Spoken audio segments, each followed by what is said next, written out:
Hello बच्चों, मेरा नाम है मंदिर जायसवाल और मैं आप सभी का स्वागत करता हूं यूनिक साइंस क्लासेस में। बच्चों, आज हम लेकर आए हैं बहुत ही ज़्यादा इंपॉर्टेंट टॉपिक जिसका नाम है प्रिज्म, क्योंकि बच्चों को हमेशा इस टॉपिक में हमेशा कहीं ना कहीं कंफ्यूजन बना रहता है। तो आज हम इसका होल कॉन्सेप्ट लेकर आए हैं कि आप डेविएशन फार्मूला निकाल पाओगे, आप थिन प्रिज्म के बारे में जान पाओगे, आप डिस्पर्जन ऑफ लाइट समझ पाओगे, आप रिफ्रैक्टिव इंडेक्स प्रिज्म का कैसे निकालते हैं ये समझ पाओगे। तो कृपया करके वीडियो में एंड तक बने रहिएगा। चलिए करते हैं लेक्चर को शुरू। सबसे पहले हम समझते हैं कि प्रिज्म क्या होता है।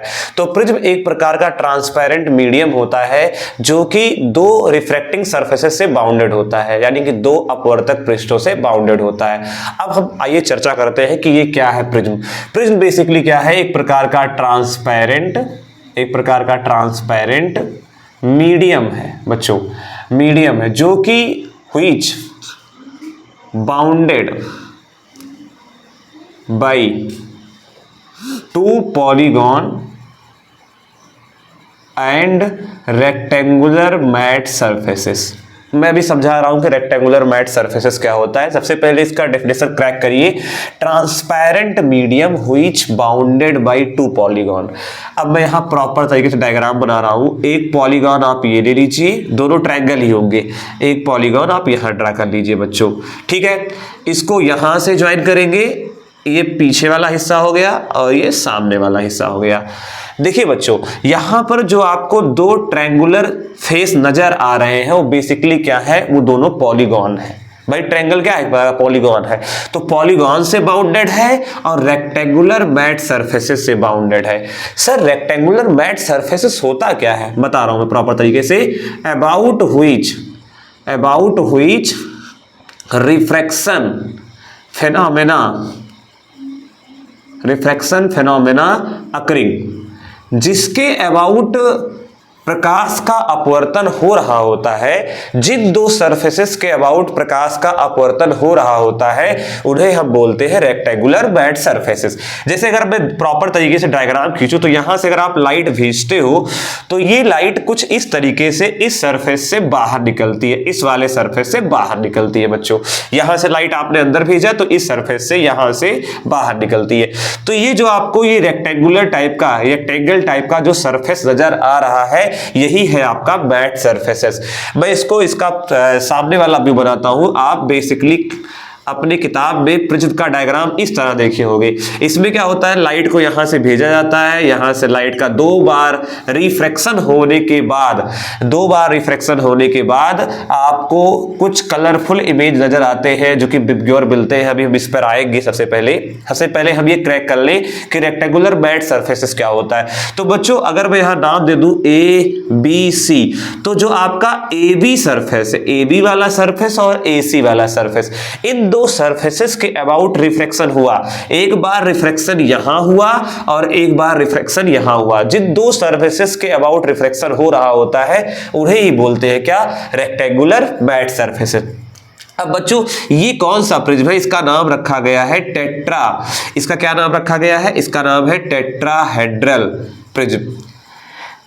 आप स्क्वायर या रेक्टेंगल टाइप का भी प्रिज्म आपको मिल सकता है आपकी किताब, हालांकि सिलेबस में तो है नहीं, लेकिन अगर रेक्टेंगुलर मैट सरफेस है, देखिए इस तरह से अगर प्रिज्म बना हुआ है, यहां से इसको ज्वाइन कर दे, ये पीछे वाला यहां मिला दे, ठीक है, और इस तरीके से प्रॉपर डायग्राम खींचा जाए तो ये आपका बन जाता है स्लैब। ये भी एक प्रिज्म है जिसमें क्या है? जिसमें जो पॉलीगॉन लिए गए हैं वो कैसे लिए गए हैं? रेक्टेंगल पॉलीगॉन लिए गए हैं। स्क्वायर पॉलीगॉन भी ले सकते हो आप, ठीक है। हालांकि हम इसको क्या बोलते हैं? इसको बोलते हैं रेक्टेंगुलर प्रिज्म।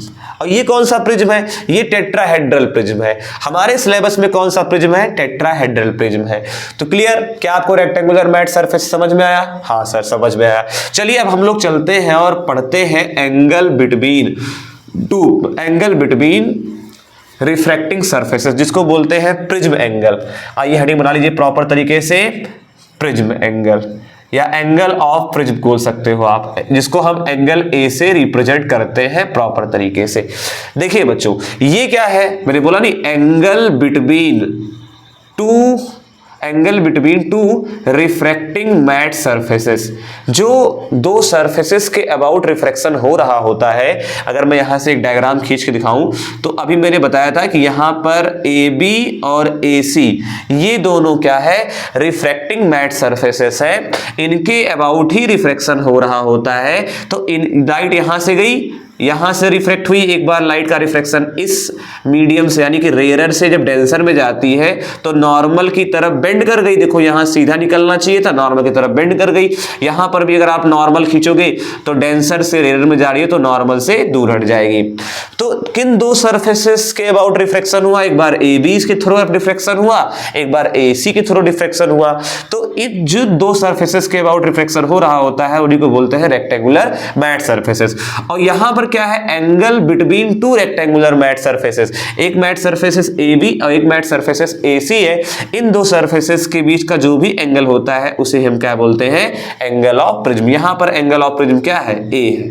अगर लाइट, मान लेते हैं लाइट यहां से आपने भेजी, यहां से भेजने के बाद यदि लाइट यहां से भेज जाए, ये नॉर्मल हो गया, लाइट यहां से भेज जाए और इस तरीके से होते हुए लाइट यहां से बाहर निकल जाए, ठीक है, तो इस बार ये सरफेस AB और BC वाला सरफेस यूज हुआ है, तो इस बार एंगल ऑफ प्रिज्म क्या बन जाएगा, इस बार एंगल ऑफ प्रिज्म क्या हो जाएगा, B हो जाएगा। ठीक इसी प्रकार से अगर मैं कोई और डायग्राम खींचूं, जैसे यहां पर मैं बना दे रहा हूं प्रॉपर तरीके से, ये एक प्रिज्म बना दे रहे हैं कुछ इस टाइप का। देखिए ध्यान समझिए सारे बच्चे, देखिए इस तरीके से कोई प्रिज्म बना हुआ है और लाइट सपोज दैट आपने यहां से भेजा, लाइट यहां से रिफ्लेक्ट हुआ, फिर यहां से निकल गया। मैं आपसे बोलूं बताओ एंगल ऑफ प्रिज्म क्या है, क्या ये B वाला एंगल ऑफ प्रिज्म है या C वाला एंगल ऑफ प्रिज्म है? तो आप बताओगे भैया कि इस सरफेस और इस सरफेस के अबाउट रिफ्लेक्शन हुआ है, तो इन दोनों को पीछे बढ़ा लीजिए सर, इन दोनों को पीछे बढ़ा लीजिए, जो भी एंगल मिलेगा वही क्या हो जाएगा, आपका एंगल ऑफ प्रिज्म हो जाएगा। क्लियर? अगर लाइट यहां से भेजी गई होती और आपका नॉर्मल ये होता, तो रेयर से डेंसर में जा रही है तो नॉर्मल की तरफ बेंड कर जाती, फिर लाइट बेंड करने के बाद लाइट यहां से भी निकलती, तो यहां से निकलने के लिए क्या होगा, अगर मैं यहां प्रॉपर डायग्राम बनाऊं तो इस बार डेंसर से रेयर में जा रहा है तो नॉर्मल से क्या हो जाता, दूर हट जाता। इस वाले भी केस में जो एंगल ऑफ, अगर लाइट यहां से यहां गई होती, निकली होती, तो यहां पर एंगल ऑफ प्रिज्म क्या आता, एंगल C आता। Clear? Angle of prism clear हो गया बच्चों। चलिए अब हम लोग चलते हैं, थोड़ा आगे बढ़ते हैं, नेक्स्ट पढ़ते हैं डेविएशन ऑफ प्रिज्म। बच्चों इसका स्क्रीनशॉट ले लीजिए, मैं आगे बढ़ रहा हूं। चलिए सबसे पहले अगला हेडिंग बनाइए आप लोग, डेविएशन ऑफ प्रिज्म, यानी प्रिज्म का विचलन किस प्रकार होता है, प्रिज्म में विचलन किस प्रकार होता है, आइए चर्चा करते हैं प्रॉपर तरीके से। हेडिंग बनाएंगे डेविएशन ऑफ प्रिज्म। चलिए बच्चों इस पे बात कर लेते हैं। सबसे पहले हम लोग बनाते हैं प्रिज्म का वही पुराना वाला डायग्राम जो हमारे सिलेबस में है, टेट्राहेड्रल प्रिज्म। ये आपका प्रिज्म हो गया, ठीक है।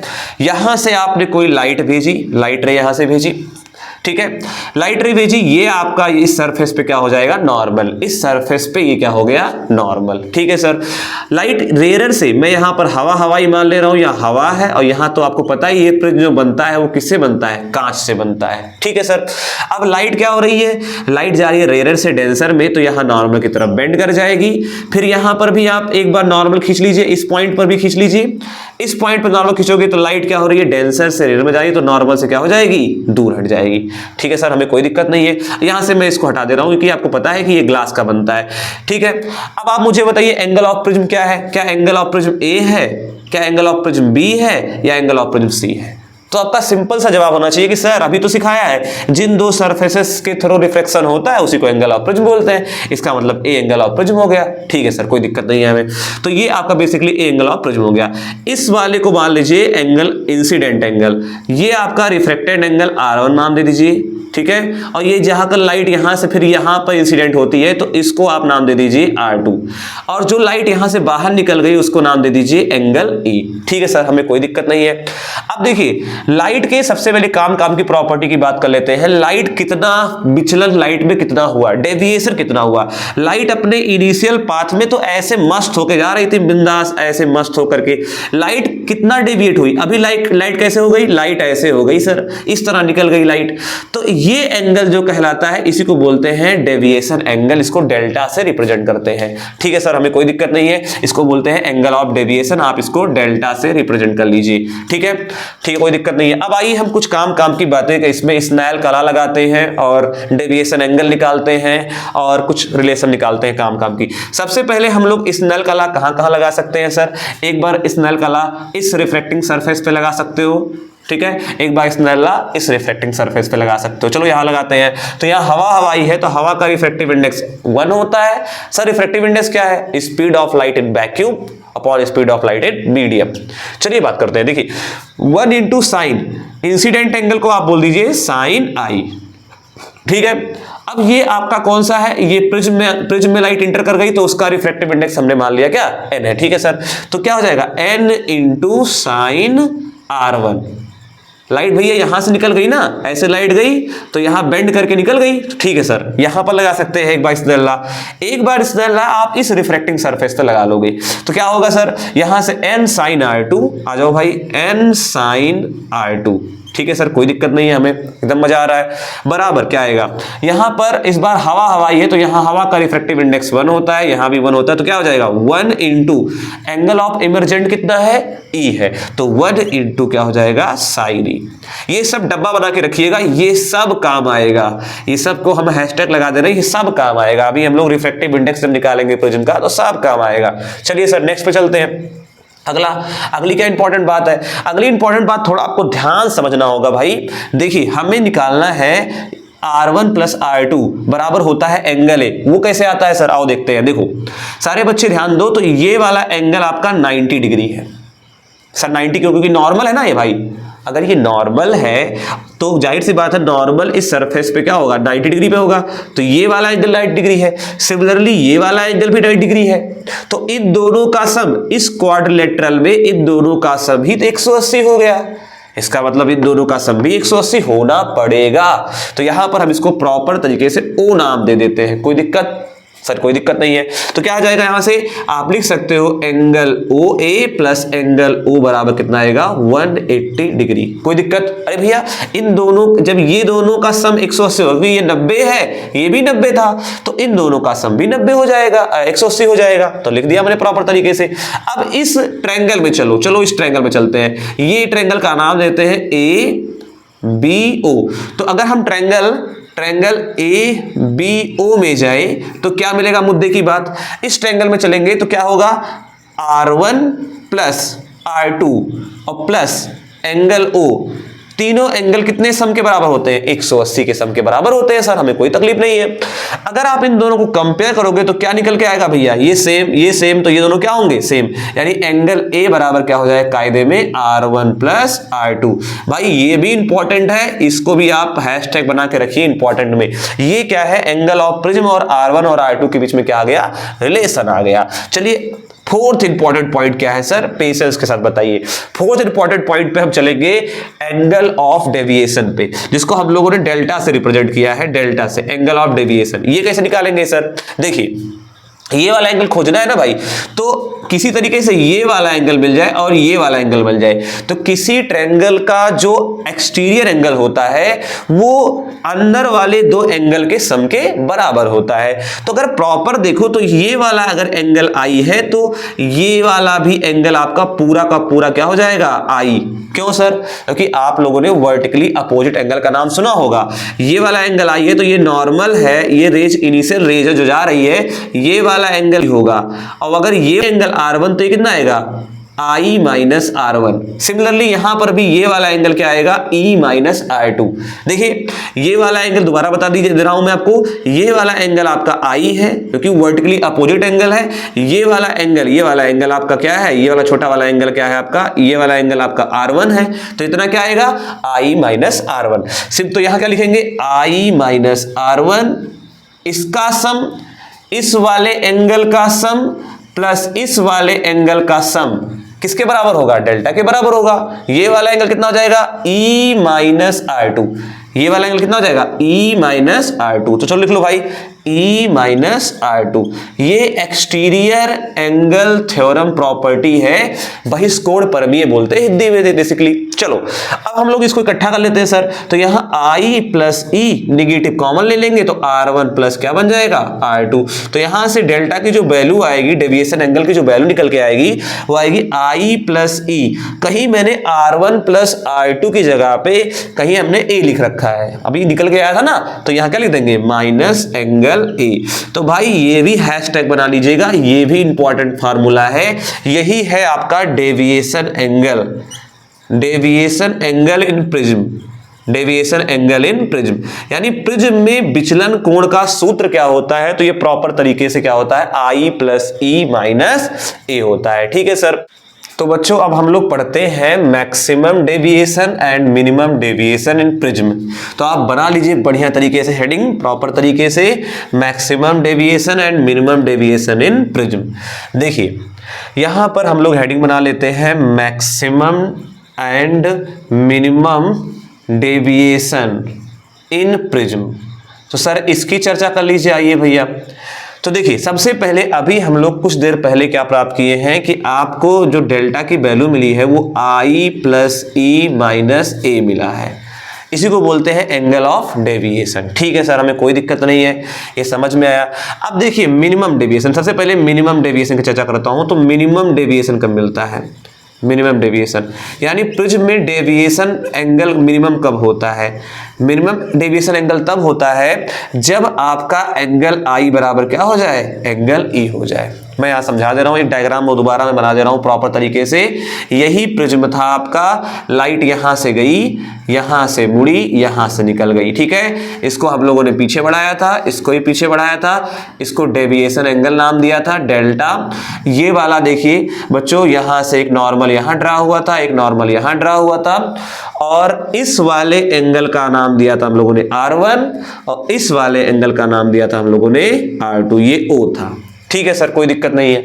अब मिनिमम डेविएशन कब मिलता है, इस एंगल को हम लोगों ने E नाम दिया था और इस वाले एंगल को नाम दिया था हम लोग इमरजेंट एंगल, मतलब इसको I नाम दिया था और इसको क्या नाम दिया था, E नाम दिया था। ठीक है सर, मिनिमम डेविएशन कब मिलता है, जब I बराबर E होता है। अब आप पुराना फार्मूला देख के चेक करिए, जब I बराबर E होता है तो मैंने कुछ देर पहले लिखा था 1 into sine E is equal to लिखा था n into sine R1। Similarly फिर मैंने यहां पर स्नेला लगाया था, इस रिफ्लेक्टिंग सरफेस पे लगाया था, तो बोला था n into sine R2 is equal to 1 into sine E। अब आप मुझे ध्यान पूर्वक देखिए, इस इक्वेशन को समझिए। देखिए यदि I बराबर आपका E हो गया, I बराबर क्या हो गया E, इसका मतलब ये वाला टर्म और ये वाला टर्म क्या हो जाएगा, इक्वल हो जाएगा। कि आपने अगर यहां E रख दोगे तो जाहिर सी बात दोनों टर्म इक्वल हो जाएंगे। अगर ये दोनों टर्म इक्वल हो गए तो इसका मतलब ये दोनों क्या हो जाएंगे, आपस में इक्वल हो जाएंगे, यानी n into sine R1 equal to क्या हो जाएगा, n इंटू साइन R2। ये दोनों कट जाएंगे तो यहां से क्या मिलेगा, R1 इक्वल टू क्या मिलेगा, R2। इसका क्या मतलब है, इसका मतलब जब मिनिमम डेविएशन मिलता है तो I बराबर क्या हो जाता है, आपका E हो जाता है, और I बराबर E इंप्लाइज करता है कि R1 बराबर क्या हो जाता है, R2 हो जाएगा। ठीक है, और इस सिचुएशन में जब मिनिमम डेविएशन आता है, जब मिनिमम डेविएशन प्रिज्म में आता है, तो उस सिचुएशन में लाइट क्या आती है, सिमेट्रिकली आती है, सिमेट्रिकली आती है। मतलब ये वाला एंगल अगर मैं प्रॉपर तरीके से नाम दूं तो इसका R1 नाम था, इसका R2 नाम था, तो लाइट सिमेट्रिकली आती है और सिमेट्रिकली क्या होती है, चली जाती है। ये आपका प्रिज्म एंगल हो गया। सर इस केस में क्या होता है, आपका ये जो बेस है, जो बेस है, अगर मैं यहां पर बताऊं इसका नाम दे दूं AB, तो AB जो रेज है, AB जो रेज है वो पैरेलल हो जाता है किसके, अगर मैं इसको नाम दूं CD, तो CD के पैरेलल हो जाता है। यानी जो AB रेज है, जो अंदर से रेज निकल रही है, वो बेसिकली प्रिज्म के बेस के क्या हो जाती है, पैरेलल हो जाती है। ये कब होता है, जब एंगल क्या होता है, जब मिनिमम डेविएशन मिलता है। मिनिमम डेविएशन कब मिलता है, जब एंगल I बराबर क्या हो जाए, एंगल E हो जाए।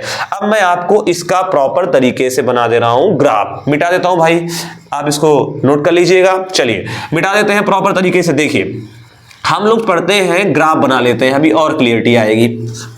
चलिए भाई यहां पर प्रिज्म में ग्राफ बनाते हैं। देखिए ग्राफ कैसे बनाना है, ध्यान समझेंगे सारे बच्चे। ये ग्राफ है डेल्टा वर्सेस इंसिडेंट एंगल आई।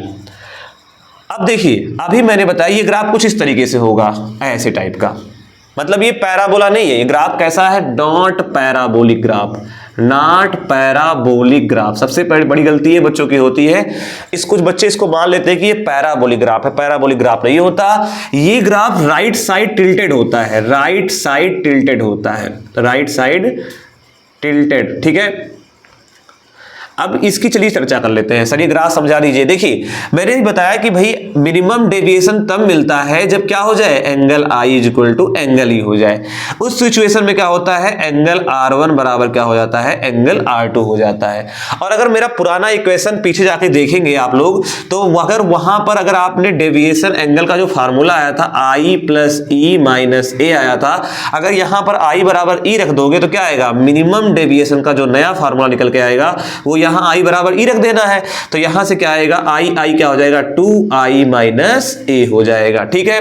और साथ में अभी मैंने लिखाया था कि angle A is equal to क्या होता है, R1 प्लस R2। अगर वहां पर भी अगर आपने R1 बराबर R2 कर दिया तो R1 और R2 का क्या मान आ जाएगा, अगर यहां पर आपने R1 रखा तो R1 प्लस R1 2R1 हो जाएगा, तो R1 का मान क्या हो जाएगा, A/2 हो जाएगा। तो यहां पर एंगल क्या हो जाता है, A/2 हो जाता है।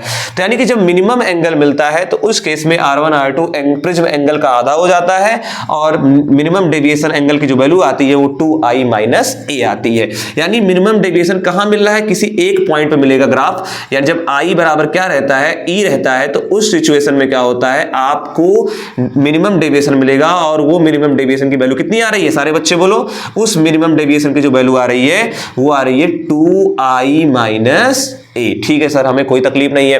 अब मैक्सिमम डेविएशन कब मिलता है बच्चों, मैक्सिमम डेविएशन मिलता है जब आप क्या करते हो, चलो मैक्सिमम की बात कर लेते हैं, यहां बनाते हैं प्रॉपर तरीके से। देखिए मैक्सिमम डेविएशन, मैक्सिमम डेविएशन इन प्रिज्म, प्रिज्म में जो मैक्सिमम डेविएशन वाली कहानी है वो तब होती है जब एंगल ऑफ इंसिडेंस क्या हो जाए, π/2 हो जाए। याद रखना है भाई, जब एंगल ऑफ इंसिडेंस क्या हो जाए, π/2 हो जाए। यानी लाइट कुछ इस तरीके से जाना चाहिए कि अगर आपका ये प्रिज्म है और लाइट ग्रेजिंग इंसिडेंस कर रही हो, ग्रेजिंग मतलब होता है 90 डिग्री पे, ये नॉर्मल है, नॉर्मल के साथ 90 डिग्री का एंगल बनाते हुए अगर लाइट गिर रही हो तो उस केस में क्या होता है, आपका जो भी मिलता है, यहां से लाइट बाहर निकल गई, यहां से अगर आप इस रेज को पीछे बढ़ाओ और एंगल ऑफ डेविएशन निकालो तो इसको पीछे बढ़ाओगे, ठीक है, जो इंसिडेंट रे है, और जो ये इमरजेंट रे है, ये वाला एंगल इमरजेंट एंगल होता है। अगर इमरजेंट रे को पीछे बढ़ाओगे तो जहां पर ये मिलते हैं यही क्या होता है, एंगल ऑफ डेविएशन। और angle of deviation minimum maximum कब मिल रहा है, यहां पर क्या मिलता है आपको, एंगल ऑफ डेविएशन मैक्सिमम मिलता है जब क्या हो, जब आपका एंगल ऑफ इंसिडेंस कितना हो जाए, 90 डिग्री हो जाए। ठीक है, क्लियर बच्चों। तो यहां पर मैं बना दे रहा हूं आपको, यहां पर डेविएशन दो, मैक्सिमम डेविएशन दो एंगल पर मिलता है बेसिकली। एक क्या कहां मिलता है सर, एक बार मिलेगा आपको π/2 पे, देखो ध्यान से π/2 पे, और कितना मिलता है यहां पर, डेल्टा मैं ऊपर बना दे रहा हूं। देखिए π/2 पे कितना मिल रहा है, जब आप यहां पर I की वैल्यू π/2 रख दोगे तो डेविएशन की जो मैक्सिमम वैल्यू निकल के आएगी, कितनी आएगी, π/2 प्लस ई माइनस ए, π/2 प्लस ई माइनस ए। और एक बार और आता है जब आपका, अगर आप इसी लाइट रे को रिवर्स कर दीजिए, देखिए आपको इस ग्राफ में कुछ समझ में आ रहा होगा कि प्रत्येक एंगल ऑफ डेविएशन के लिए दो दो एंगल ऑफ इंसिडेंस की वैल्यू मिल रही है। अगर मैं किसी भी चूज करूं इस ग्राफ में, इस वाले पॉइंट को चूज करूं, इस वाले पॉइंट को चूज करूं, तो इस वाले पॉइंट के हिसाब से एंगल ऑफ इंसिडेंस I1, इस वाले पॉइंट के हिसाब से एंगल ऑफ इंसिडेंस क्या है, I2। तो इस पर्टिकुलर दो एंगल ऑफ इंसिडेंस के लिए एंगल ऑफ डेविएशन की वैल्यू क्या मिल रही है आपको, सिंगल एंगल ऑफ डेविएशन मिल रहा है। इसका क्या मतलब है, इसका ये मतलब है कि अगर मैं डायग्राम समझाऊं तो डायग्राम में देखिए, अगर आप लाइट को इधर से भेज रहे हो, देखो लाइट यहां से गई, यहां से मुड़ी, यहां से निकल गई। मान लेते हैं सपोज दैट हमारा जो है ये एंगल सपोज दैट 30 डिग्री है और ये वाला एंगल क्या है, 45 डिग्री है। ध्यान समझिएगा बच्चों। तो अगर यहां पर आपने जब डेविएशन निकाला प्रॉपर तरीके से फार्मूला लगा करके, तो डेविएशन मान लो आ गया सपोज दैट आपका 20 डिग्री आ गया, सपोज दैट एग्जांपल स्वरूप, ठीक है। तो अगर आप यहां से प्रॉपर डायग्राम में समझिए तो देखिए, अगर आप यहां पर आंख लगा के देखोगे, यहां पर आंख लगा के देखोगे तो आपके लिए एंगल ऑफ इंसिडेंस क्या है, 30 डिग्री है। एंगल ऑफ इमर्जेंट कितना है? 45 डिग्री है।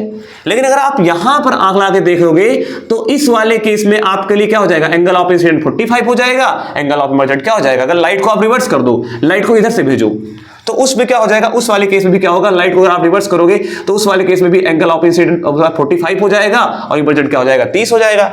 इन दोनों केसेस में लाइट को चाहे इधर से भेजो और लाइट को पर्टिकुलरली इसी एंगल पे चाहे रिवर्स करके भेजो, इन दोनों केसेस में क्या होता है? एंगल ऑफ डेविएशन की वैल्यू 1 प्राप्त होती है, सिंगल एंगल ऑफ डेविएशन मिलता है। मतलब 20 डिग्री चाहे आप इधर से ऑब्जर्वेशन करो चाहे इधर से ऑब्जर्वेशन करो। समझ में आया? तो इस ग्राफ में आपको दिख रहा होगा कि प्रत्येक एक सिंगल एंगल ऑफ डेविएशन के लिए, देखो यहां पर ये एंगल ऑफ डेविएशन की वैल्यू है, इस पर एक पॉइंट यहां मिल रहा है जो ग्राफ में अगर एक्स एक्सिस पे देखें तो I1 उसके करस्पॉन्डिंग यहां पर एंगल ऑफ इंसिडेंस की वैल्यू I1 मिल रही है, और यहां पर भी देखिए अगर इसी एंगल ऑफ डेविएशन पे जाए तो एक कॉमन पॉइंट यहां मिला जिसके हिसाब से एंगल ऑफ इंसिडेंस की वैल्यू कितनी मिल रही है? I2 मिल रही है बच्चों। तो यहां पर यही ध्यान आपको रखना है। चलिए तो इस पे फिर से आप वापस आते हैं। देखिए तो यानी मैक्सिमम डेविएशन प्रिज्म कब होता है? जब एंगल ऑफ इंसिडेंस क्या हो? 90 डिग्री पर गिर रहा हो। तो यहां पर कितनी उसकी वैल्यू होती है? उसकी मैक्सिमम वैल्यू होती है π/2 + E - A। क्लियर? चलो भाई, कोई डाउट हो इस पर देख लीजिए, एक बार आप समझ लीजिए। तो बच्चों हम लोग अब आगे बढ़ेंगे और हम लोग जा रहे हैं अब निकालने रिफ्रैक्टिव इंडेक्स। जब मिनिमम डेविएशन एंगल मिल रहा है, मिनिमम डेविएशन यानी जब I = E है, तो उस केस में प्रिज्म का रिफ्रैक्टिव इंडेक्स कैसे निकाला जाता है? देखिए चलिए शुरू करते हैं। सबसे पहले अभी कुछ इक्वेशन में लिखा था, दोबारा लिख दे रहा हूं। देखिए मिनिमम डेविएशन को हम डेल्टा m से रिप्रेजेंट कर दे रहे हैं और उसकी वैल्यू क्या आई थी? 2I - A आई थी। ठीक है सर, मिनिमम डेविएशन की वैल्यू आ गई। यहां से अगर आप I निकालोगे तो I बराबर आएगा डेल्टा m, इसको उधर भेजोगे, प्लस A/2। सिमिलरली जब हम लोगों ने मिनिमम डेविएशन की बात की थी तो उस सिचुएशन में हम लोग को R1 और R2 की वैल्यू क्या मिली थी? A/2 मिली थी। बस इतना ही दिमाग में रखो। चलो हम लोग करते हैं, सीधे प्रूफ पे चलते हैं। तो रिफ्रैक्टिव इंडेक्स निकालते हैं प्रिज्म का जब एंगल ऑफ डेविएशन की वैल्यू मिनिमम है। चलो अब निकालते हैं। अब जब प्रिज्म में एंगल ऑफ डेविएशन मिनिमम मिल रहा है तब उस केस में रिफ्रैक्टिव इंडेक्स क्या आता है? तो 1 इंटू, बार बार इक्वेशन लिख रहा हूं, 1 into sign I = N into sine R1। ठीक है, अब आप प्रॉपर तरीके से सारी वैल्यू रख दीजिए, सारा डाटा रखिए। I की वैल्यू क्या है sir? Delta m plus A, delta m plus A/2, n into sine R1 की वैल्यू क्या है? A/2। अब आप ये पिछले क्लासेस में पढ़े होंगे, हाई स्कूल में भी आपको मिला होगा इस तरह से प्रूफ। साइन यहां से अगर आप n की वैल्यू निकालोगे तो क्या आएगा? Sine A plus delta m/2 upon sine A/2। तो ये प्रिज्म के रिफ्रैक्टिव इंडेक्स का फार्मूला है, यानी जब प्रिज्म क्या कर रहा हो? मिनिमम डेविएशन पे हो। चलो ठीक है, आगे बढ़ते हैं, नेक्स्ट बढ़ेंगे। तो ये प्रूफ हो गया, डेविएशन ऑफ प्रिज्म की बात हो गई। तो बच्चों अब हम लोग पढ़ते हैं थिन प्रिज्म के बारे में।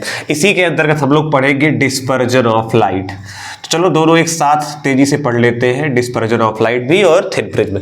थिन प्रिज्म का मतलब होता है कि प्रिज्म एंगल की वैल्यू कितनी होनी चाहिए? प्रिज्म एंगल की जो वैल्यू हो लेस देन 6 डिग्री हो, तो उस प्रिज्म को क्या बोलते हैं? थिन प्रिज्म बोलते हैं। तो यहां मैं एक डायग्राम बना के दिखा देता हूं। ये एक थिन प्रिज्म है जिसके एंगल, प्रिज्म एंगल की वैल्यू 5 डिग्री, 4 डिग्री, यानी कि लेस देन 6 डिग्री होनी चाहिए। मैं प्रॉपर के लिए इसको 4 डिग्री मान लेता हूं। ठीक है, जब लाइट यहां से पड़ती है, यहां से लाइट डाली जाती है, मान लेते हैं आपने कोई भी व्हाइट लाइट डाला, व्हाइट लाइट छोड़ो, आपने कोई मोनोक्रोमेटिक लाइट डाला। सर मोनोक्रोमेटिक लाइट क्या होता है? ऐसी लाइट जिसका सिंगल वेवलेंथ हो, कलर ऑफ सिंगल वेवलेंथ। ठीक है, सिंगल वेवलेंथ की लाइट को आपने भेजा तो ये आपने डायग्राम किताबों में भी देखा होगा कि लाइट यहां से मुड़ जाएगी और इसको बोलते हैं deviation angle for thin prism. अगर आप यहां पर चर्चा करें तो एंगल ए की वैल्यू थिन प्रिज्म में क्या होती है? छोटी होती है। और अगर एंगल ए की वैल्यू छोटी तो R1 और R2 छोटा। सर क्यों छोटा? अरे भैया एंगल A बराबर होता है R1 प्लस R2। अगर एंगल A छोटा तो R1 और R2 छोटा। अगर R1 और R2 छोटा तो आपका एंगल I और एंगल E दोनों छोटे हो जाएंगे, ये दोनों छोटा हो जाएगा। सर क्यों छोटा हो जाएगा? क्योंकि R1 डिपेंड करता है I पर और R2 डिपेंड करता है E पर, और अगर आपका R1 छोटा है तो I छोटा हो जाएगा जाएगा, R2 छोटा है तो E छोटा हो जाएगा। इसका मतलब इसमें हम लोग लगा सकते हैं स्मॉल एंगल अप्रोक्सीमेशन। ठीक है सर, मजा आया, लगा सकते हैं, आओ लगाते हैं। तो अभी भी रिफ्रैक्टिव इंडेक्स का फॉर्मूला निकाला हूं हम लोगों ने, क्या होता है sine A plus del m upon 2 upon sine A/2। ठीक है सर, हम लोग निकाल चुके हैं प्रिज्म के लिए। अगर आपका प्रिज्म एंगल बहुत छोटा है, तो अगर I और E छोटा है तो आप यहां से sine A plus delta m upon 2 को रिप्लेस कर सकते हो A plus delta m upon 2 से, साइन A/2 को रिप्लेस कर सकते हो A/2 से। जब आप यहां वैल्यू रख दोगे तो n बराबर आएगा A plus delta m upon 2 upon A/2।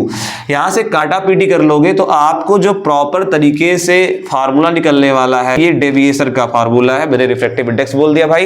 ये डेविएशन किसकी बात कर रहा हूं, किसके डेविएशन की बात कर रहा हूं, थिन प्रिज्म के डेविएशन की बात कर रहा हूं, जिसका फार्मूला होता है n-1 इंटू A। ठीक है सर भाई, इसको यहां से मल्टीप्लाई करवा देना, कॉमन लेना, निकल आएगा। तो ये हो गया थिन प्रिज्म की बात, और ये उसका क्या हो गया, डेविएशन फार्मूला हो गया।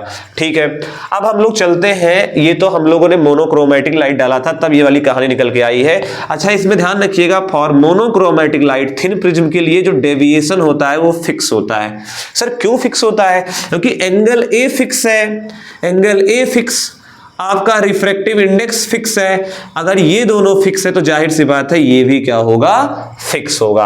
अब चलते हैं हम लोग जाते हैं इस पर व्हाइट लाइट डालने। अब व्हाइट लाइट डालने से क्या होने वाला है, ये आप फार्मूला लिख लीजिएगा, बहुत इंपॉर्टेंट फार्मूला है। अब हम लोग व्हाइट लाइट डालते हैं। तो बच्चों अब हम लोग व्हाइट लाइट डाल करके देखिए कहानी समझते हैं। हालांकि ये ब्लैक मार्कर, लेकिन समझिए व्हाइट बोर्ड पर। देखिए जब व्हाइट लाइट यहां से आप भेजोगे, ये आपका नॉर्मल हो गया, और हम लोग व्हाइट लाइट भेज रहे हैं इस पे, तो क्या होगा कहानी, यानी कि विबग्योर भेज रहे हैं, VIBGYOR। बेसिकली क्या होता है आप लोग जानते हो, white light is the mixture of this 7 colour. तो यहां से जब इसको भेजा जाता है तो प्रॉपर तरीके से अगर आप इसका डायग्राम बनाओ, ये किसकी बात कर रहा हूं मैं थिन प्रिज्म की बात कर रहा हूं। थोड़ा सा डायग्राम जूम करके बनाया हूं। तो यहां पर लाइट यहां से बाहर आएगी और यहां से ही बाहर निकलती है। इसको मैं ऐसे बना देता हूं थिन प्रिज्म के लिए। थिन प्रिज्म के लिए लाइट यहीं से बाहर दिखाई जाती है। ठीक है, यहीं से बाहर दिखाई जाती है, क्योंकि एंगल ऑफ प्रिज्म की वैल्यू जो बहुत छोटी होती है, मैं थोड़ा यहां जूम करके दिखाया हूं, ये होता है उसका क्या होता है, डेविएशन एंगल, इसको हम लोग डेल्टा बोलते हैं। ठीक है सर, कोई दिक्कत नहीं है। अब आइए कुछ काम की बात सुन लीजिए। देखिए सबसे पहले आप लोग जानते हो कि विबग्योर में VIBGYOR में किसका वेवलेंथ ज्यादा होता है, रेड कलर का। ये वेवलेंथ का क्रम हो गया, लाल रंग का वेवलेंथ ज्यादा होता है। जिसका वेवलेंथ ज्यादा होता है उसका रिफ्रैक्टिव इंडेक्स सबसे कम होता है, यानी कि ये रिफ्रैक्टिव इंडेक्स के बढ़ने का क्रम हो गया, क्योंकि वेवलेंथ रिफ्रैक्टिव इंडेक्स के व्युत्क्रमानुपाती होता है। ठीक है सर, हम लोग ये बना लेंगे। अब आप अभी मेरे कुछ देर पहले थिन प्रिज्म के लिए क्या बताया था, थिन प्रिज्म के लिए बताया था, सारे बच्चे नोट भी किए थे। डेविएशन इन थिन प्रिज्म का फार्मूला आया था n-1 इंटू A। अब आपको पता है कि जो थिन प्रिज्म का डेविएशन फार्मूला है वो किस पे डिपेंड करता है, रिफ्रैक्टिव इंडेक्स पे डिपेंड करता है। तो रिफ्रैक्टिव इंडेक्स के डायरेक्टली प्रोपोर्शनल है। तो रिफ्रैक्टिव इंडेक्स इधर से इधर, इसको मैं यहां से दिखा दे रहा हूं क्योंकि मैं वहां यह यूज किया हूं, इधर से इधर जाने पर रिफ्रैक्टिव इंडेक्स बढ़ रहा है, इसका मतलब क्या बढ़ेगा, डेल्टा बढ़ेगा। इसका मतलब आप सारे बच्चे बोलो किस कलर का डेविएशन ज्यादा होगा, वायलेट का या रेड का। तो प्रॉपर तरीके से देख रहे होगे, डेविएशन सबसे ज्यादा वायलेट का है, तो मैं यहां पर वायलेट को दिखा दे रहा हूं, ये वायलेट वाला कलर हो गया। ठीक है, और ये कौन सा कलर है, कौन सा कलर है, ये वाला कलर आपका हो गया रेड वाला कलर। बाकी सारे कलर, यानी कि मैं यहां कर देता हूं VIBGYOR, बाकी सारे कलर इसके बीच में स्प्रेड आउट हो जाते हैं। ठीक है सर, हमें कोई दिक्कत नहीं है। अब इसमें कुछ इंपॉर्टेंट टर्म आते हैं। देखिए वायलेट हो गया, रेड हो गया, सबसे ज्यादा डेविएशन होता है वायलेट कलर का। इसमें पूछा जाता है सबसे पहले एंगल ऑफ डिस्पर्जन। सर पहले डिस्पर्जन तो बताइए, डिस्पर्जन क्या होता है। डिस्पर्जन एक प्रकार का फिनोमेना है जिसमें क्या होता है, लाइट को जब कभी भी प्रिज्म से पास करते हैं तो वो अपने अवयव रंगों में विभक्त हो जाता है, अपने 7 कलर में टूट जाता है, जैसे यहां टूट गया है प्रॉपर तरीके से। अब अगला टर्म आता है, सीधे हम मुद्दे पर आते हैं। अगला है angle of dispersion, angle of dispersion. ठीक है सर, आइए देखते हैं, बात कर लेते हैं इसको प्रॉपर तरीके से। एंगल ऑफ डिस्पर्जन मतलब होता है कितने एंगल में डिस्पर्जन हुआ, कितने एंगल में लाइट स्प्लिट हुई। तो बेसिकली आपको भी दिख रहा होगा सर यही तो एंगल है, इसी एंगल में तो लाइट स्प्लिट हुई है। अगर मैं आपसे बोलूं कि चलो ये मुझे बताओ, ये एंगल ऑफ डेविएशन की वैल्यू बताओ, इसको हम डेविएशन फॉर किसके लिए बता दे रहे हैं, वायलेट दे रहे हैं नाम, और ये नाम देते हैं, ये वाला जो रेड के लिए है इसको बोल देते हैं डेविएशन फॉर रेड कलर। तो अगर मुझे थीटा चाहिए तो मैं डेविएशन वायलेट का डेविएशन रेड से निकाल दूं, घटा दूं, तो इसका मतलब एंगल ऑफ डिस्पर्जन मतलब कितने एंगल में लाइट की स्प्लिटिंग हुई। तो क्या आएगा यहां से, delta of violet minus delta of red. अब आप डेल्टा ऑफ वायलेट लिखना चाहोगे तो लिख सकते हो वायलेट का, देखिए रिफ्रैक्टिव इंडेक्स -1 इंटू क्या लिखोगे, ए। तो यहां लिख दीजिए भाई प्रॉपर तरीके से, तो क्या आएगा NV-1 इंटू ए, माइनस लगा है माइनस लगा दो, NR के लिखोगे तो NR-1 इंटू ए। रेड का रिफ्रैक्टिव इंडेक्स रेड कलर के लिए, यहां पर वायलेट कलर के लिए रिफ्रैक्टिव इंडेक्स की वैल्यू क्या होती है। जब आप इसको सॉल्व करते हो तो ए से ए मर जाता है, तो क्या आता है NV-NR। इसी को बोलते हैं क्या हम बच्चों, इसी को हम लोग बोलते हैं एंगल ऑफ डिस्पर्जन। चलिए भाई अगला टर्म डिफाइन कर लेते हैं। अगला टर्म है जिसको बोलते हैं डिस्पर्सिव पावर। डिस्पर्सिव पावर जिसको हम रिप्रेजेंट करते हैं ओमेगा से। ये क्या होता है सर, ये होता है angular dispersion upon mean colour deviation. Mean colour deviation मतलब इसको डेल्टा ऑफ वायलेट लिखेंगे। अब आधे बच्चे कंफ्यूज होंगे सर डेल्टा को मीन कलर डेविएशन क्यों बोला जाता है, क्योंकि येलो का है वो मीन कलर होता है। इसका वेवलेंथ जो है मीन होता है 6000 एंगस्ट्रॉन होता है। आपने पढ़ा होगा जो विबग्योर में सबसे ज्यादा वेवलेंथ रेड का होता है 4000 से 8000 के बीच का रेंज होता है। तो जो मीन आता है इनका, जब मीन निकालोगे सारे वेवलेंथ का मीन निकालोगे तो येलो कलर जो होता है वो मीन कलर कहलाता है। याद रखिएगा, यहां मैं लिख भी दे रहा हूं मीन कलर। तो यहां पर हमें किस कलर का डेविएशन लिखना है, मीन कलर का डेविएशन। यानी कि ओमेगा बराबर होता है कितने एंगल में स्प्लिटिंग हुई लाइट की divided by deviation of violet. तो यहां पर आप इसको लिखोगे तो क्या आएगा, थीटा का मान है NB minus NR upon mean colour deviation की बात कर लेते हैं बच्चों। तो क्या आएगा, यहां से हो जाएगा NB-1 इंटू ए। बच्चों यहां पर ध्यान रखिएगा जब हम लोग मल्टीप्लाई करते हैं तो यहां ए से भी मल्टीप्लाई होगा, तो यहां से ए भी यहां भी ए आ जाएगा और यहां भी ए आ जाएगा, तो यहां से ए कॉमन कर सकते हो। ठीक है, तो ये इसका रिजल्ट आता है एंगुलर डिस्पर्जन, यानी कि एंगल ऑफ डिस्पर्जन, इसको एंगुलर डिस्पर्जन के नाम से भी जाना जाता है। तो यहां पर भी आप ए से मल्टीप्लाई कर दोगे, ए से ए कैंसिल हो जाएगा, कितना आएगा ओमेगा का मान NB minus NR upon NB minus 1। इसी को बोलते हैं डिस्पर्सिव पावर। तो ये हो गया बेसिकली थिन प्रिज्म। मैं दोबारा रिवाइज कर देता हूं। थिन प्रिज्म क्या होता है, जिसका एंगल 6 डिग्री से कम होता है। इसमें हम लोग पढ़ रहे थे डिस्पर्जन का फिनोमेना।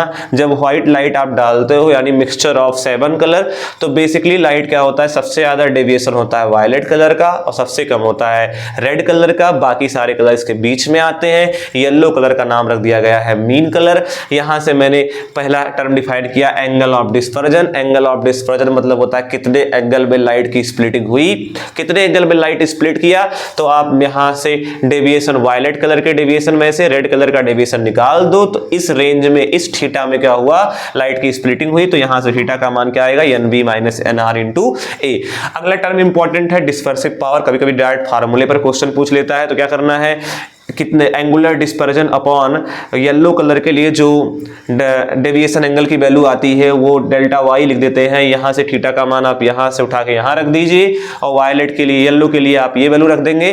काटापीटी करेंगे तो यहां से डिस्पर्सिव पावर की वैल्यू निकल आएगी। तो ये प्रॉपर तरीके से हम लोगों ने जितनी भी थ्योरी थी इसके अंतर्गत वो हम लोगों ने कंप्लीट कर लिया। तो बच्चों सबसे पहले मैं आपको सलाह दूंगा कि आप ये थ्योरी को ईमानदारी से पढ़िए। जहां समझ नहीं आए कमेंट सेक्शन में कमेंट करें।